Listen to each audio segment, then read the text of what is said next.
So I do believe in whole visualization. Yeah, like make, like just holding that, like, and if it doesn't work out the way we think, and I think this is probably, this year has taught us that a lot, if it doesn't pan out the way you think it's gonna, it will be a lesson anyway. Like, we have learned so much about how much stock we should probably have.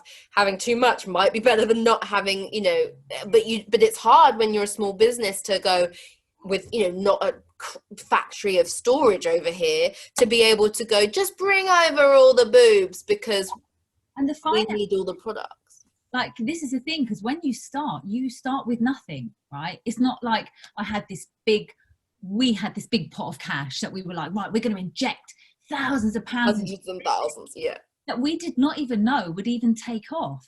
So it's like, we came up, it was amazing how we came up with this thing of, oh, this is what's missing, oh, this could be made, and it was born that way. It's quite mind-blowing, really, when you think back. And what would you then say about, I think, because a lot of people who want to start a business are like, I don't have the money to start. Now, I would say we started, you know, with, you know, we didn't have hundreds of thousands of investment, and lots of people are waiting for that, or waiting to, you know, have a massive chunk. Now, we did start with a bit of a chunk, because we did, like you say, what were those outlay costs? Stock, like the boobs themselves. Yeah, I think for the beginning, it was probably more down to all the research, the testing, paints, because obviously back in the beginning, for people that don't know, we sourced kettlebells and we would paint them in the back garden. So it was like finding what paints worked, finding out if it needed an undercoat, a top coat, all these different things. So I think a lot of the money really went on the whole research part. Right. You have to have an amount of money to trial and error, I guess. Yeah. And I would say, though, and I think people, and I think this is fair, I don't know if you mind me sharing this, I can cut it out if you do, but I think, you know, people think that you need a massive chunk. For us, we started with about £10,000, probably, all in all. That was like the investment, right? I think that was what it was for the end of that first year. But like I say, at the beginning, we didn't say we have £10,000 and this is what we're going to put into it. You just ran with it to see, which maybe we would say to some people, make sure you have a particular chunk. But we just decided to go, let's buy some kettlebells and see. You were like, well, I'll paint it. I'll test the paint. It wasn't, we didn't invest £10,000, say, straight away. I didn't say, here's £10,000. Yeah. That was a gradual thing, right? Right. So you don't even have to necessarily have the £10,000 in your bank. The only thing I will say, and I will give thanks to my wonderful husband, I was in a very fortunate position, right? I was on maternity leave still. Right. I have that pressures that, you know, I had to go back to, well, yeah, of course I had the pressures of wanting to work. Yeah. It's a different feeling, I guess. Yeah. But yeah, I was very fortunate in that position that, you know, I could play around a little bit. Yeah, I didn't have that source of income to fund it, but this will come up in another part of how I got the money to first invest. Right. That's the next.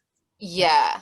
Yeah. And I think that's interesting. And I think it's, you know, it's not, we don't want to leave out, because I think definitely I know my husband, you know, he works 9 to 5 and he's like, well, I can't just start a business, right? Like, I can't just leave my 9 to 5 security and invest in something else that potentially he might like more. I would say, though, and this is very much on the Gary Vee vibe, what I used to hear him say a lot is, if you've got a passion for something, because your business should be he says, you know, you've got to like what you do. If you do like what you do and you really do want to make it into a business, you work your 9 to 5 and you come home, and 5 till 8 you focus on your passion. And if it's your passion, you shouldn't resent it anyway, right? You'll enjoy it and then transition. Which is technically what I did. My 9 to 5, which is not a 9 to 5, is being a mum. No, right? So my job at that point, and people can't play this down because a stay-at-home mum, a lot of people say, oh, they're having a break off work. No, it is work. The grind of your life.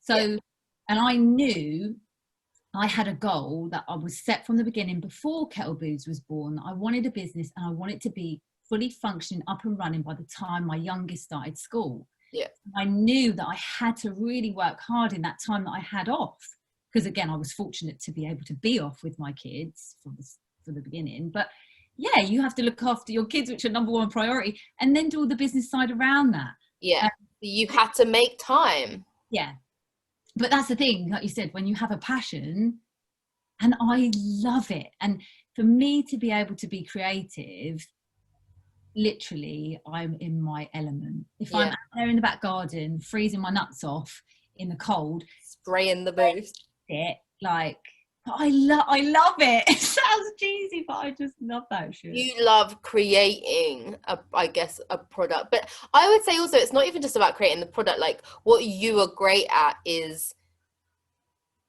it's the personal note, the cute packaging. It's a whole thing that ties together. It's your creativity shows in all of that, the website, and stuff like that too. And I think that's probably important, is to like make sure that maybe this would be my other tip. So I don't know what the first one was now, can't remember.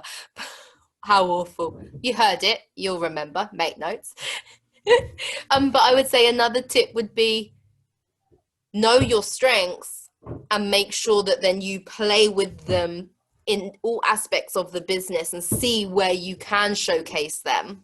Yeah, and that's the real benefit of having a partner like you, because going it alone is big and scary. If you're fortunate like me to have a friend like Danny, who we've spoken about, we're opposite in certain ways, but we're very similar in the ways that we believe, our ethos is, how we live our lives. I found that Kettle Boobs has grown because we have that connection with each other. She brings to the table that I can't bring to the table. Yeah.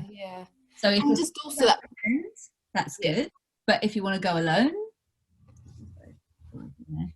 I think if you want to go alone, I think you probably have to be uber. And I'm not saying this isn't that we're not these things, but I think like uber driven, uber assured, like really, you know what I mean? Like being able to make those decisions and just be very accountable and own them. I don't know if either of us were ready for that at the time. Like like I said, I'm good at ideas and then not executing them, and Jolene's good at executing stuff. And like, it's great because then sometimes Jolene will come to me and be like, I don't know, should we post this or should we do a competition here, etc. And it helps where there's two of you to be like, nah, actually, I don't think that's a good idea. But you have to know that you have an honest partnership. There's times where I'll say to Jolene, I don't think that's a good idea. I've got to be brave enough to say it. But Jolene's also got to be brave enough to come back and go, no, actually, like, I think that does work.